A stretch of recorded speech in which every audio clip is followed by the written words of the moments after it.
Si tu lances ton e-commerce ou que tu as déjà un e-commerce, je vais te donner les 8 créas incontournables que tu dois produire en 2026. Je m'appelle Théo, je suis Head of Créa chez Grow Society, on est une agence spécialisée dans la stratégie créative et on va voir les 8 formats publicitaires que je prioriserais si je devais lancer mon e-commerce. Ça veut pas dire que tu dois avoir ces 8 créas sur ton compte, ça veut juste dire qu'il faut t'assurer de les avoir testés. Et d'ailleurs, je vais pas te présenter 8 créas spécifiques, mais plutôt des familles de créas avec plusieurs exemples à chaque fois. C'est pas un classement, je te donne les 8 familles dans le désordre et tu pourras retrouver également plusieurs mentions honorables en fin de vidéo. Premièrement, le problème-solution. À mes yeux, c'est le grand incontournable encore aujourd'hui. On présente un problème et on le solutionne grâce à votre produit. On peut le faire en format vidéo, on peut le faire en format statique, on peut le faire aussi en carrousel, en GIF, peu importe. J'ai dédié une vidéo entière sur cette chaîne au format problème-solution, donc je te mets le lien en description si tu veux en savoir plus. Deuxième format, les créas punchline. Ici, pas de blabla, on veut un texte court et impactant. Dites au revoir au Botox, c'est la proposition de valeur, c'est clair, c'est limpide. Ne perdez plus jamais vos cheveux. Idem, proposition de valeur impactante. Pen in hand, focus in mind. Punchline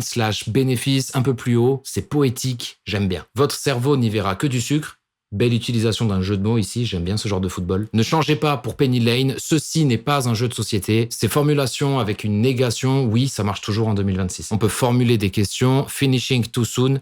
Ici, on adresse clairement un problème. Pourquoi payer pour quelque chose dont vous pouvez vous passer et on déchire un post-it? Je trouve ça très smart, c'est bien pensé. Pour ma gestion locative, je paye une agence plus un comptable avec le comptable barré. Ça marche aussi super bien. Troisième format, le format comparatif. Grand incontournable également, on peut se comparer à nos concurrents ou à d'autres solutions existantes. On a ce format où on compare une liste de bullet points très classique. Si on le mixe avec une punchline, ça peut donner ça. Il y a ce format aussi que j'aime beaucoup. Si vous aimez jouer avec ça, il est temps de jouer avec ça.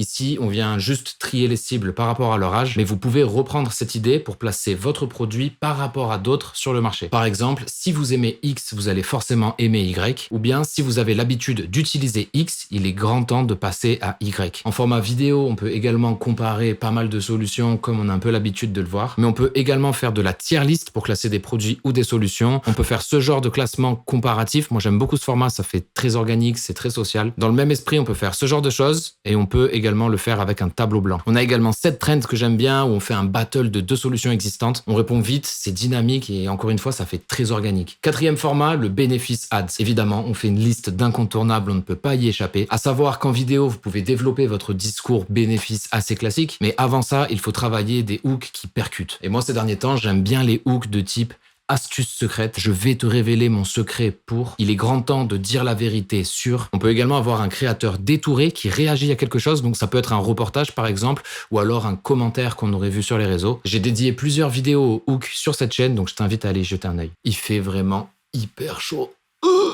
Cinquième format, la figure d'autorité. J'englobe plusieurs choses ici. L'idée, c'est d'avoir un tiers de confiance qui parle de votre produit. C'est des contenus plutôt haut de funnel qui visent à éduquer les cibles avec un discours pédagogique. Ça peut être un journaliste avec un passage dans un média. Les formats RP fonctionnent très bien. Ça peut être un expert qui prend la parole pour parler de votre produit et dire un peu comment lui l'utilise au quotidien ou pourquoi est-ce qu'il le recommande. Et si vous n'avez pas d'expert sous la main, prenez un acteur avec une blouse blanche, ça fait très bien l'affaire. Et sinon, en figure d'autorité, vous pouvez aussi collaborer avec des créateurs de contenu qui sont dans votre niche et qui sont connus et identifiés comme des experts. Et vous pouvez, pourquoi pas, faire de la copublicité avec eux. Sixième format, le témoignage, incontournable encore une fois. On peut le faire en statique, il y a pas mal de façons différentes d'exploiter ce format témoignage. Et en vidéo, évidemment, le format UGC s'y prête très bien. Et ces derniers temps, moi, ce que j'aime bien faire, c'est ancrer ce témoignage dans un concept routine. Ça permet de se projeter directement dans l'utilisation du produit au quotidien. Puis ça ajoute également une petite touche de storytelling qui permet de maintenir l'attention et qui rend le contenu encore une fois un peu plus social, un peu plus organique. Avant et dernier format, encore une fois, un incontournable, l'unboxing. Ouvrir un colis, montrer l'expérience du client qui déballe son produit et qui le montre sous toutes ses formes, ça fonctionne toujours en 2026. On peut évidemment ajouter une voix off avec des sous-titres pour présenter nos bénéfices. Il y a les versions ASMR aussi que j'aime beaucoup où on fait écouter les sons.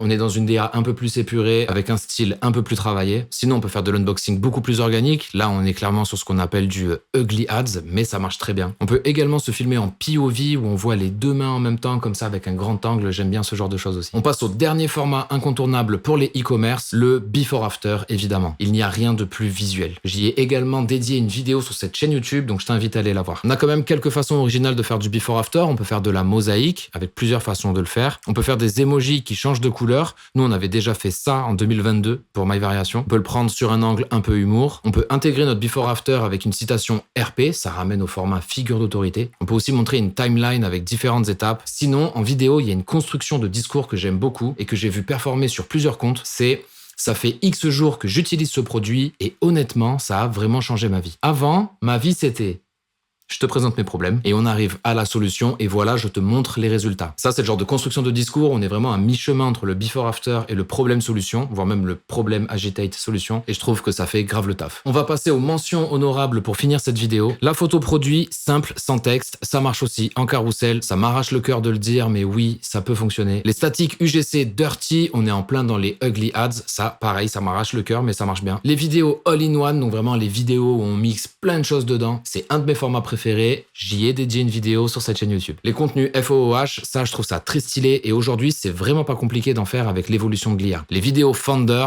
si vous êtes à l'aise devant une caméra, je vous invite vraiment à tester. Ça peut être du face caméra ou à travers un podcast, ça marche bien aussi. Et pour finir, le format micro-trottoir, top pour faire des ads organiques et amener un petit peu de fun sur le compte. J'espère que le contenu t'a plu. Pense à t'abonner à la chaîne et à mettre un petit commentaire, ça fait plaisir. Je te souhaite de casser ton business manager. Je te fais des bisous. Salut.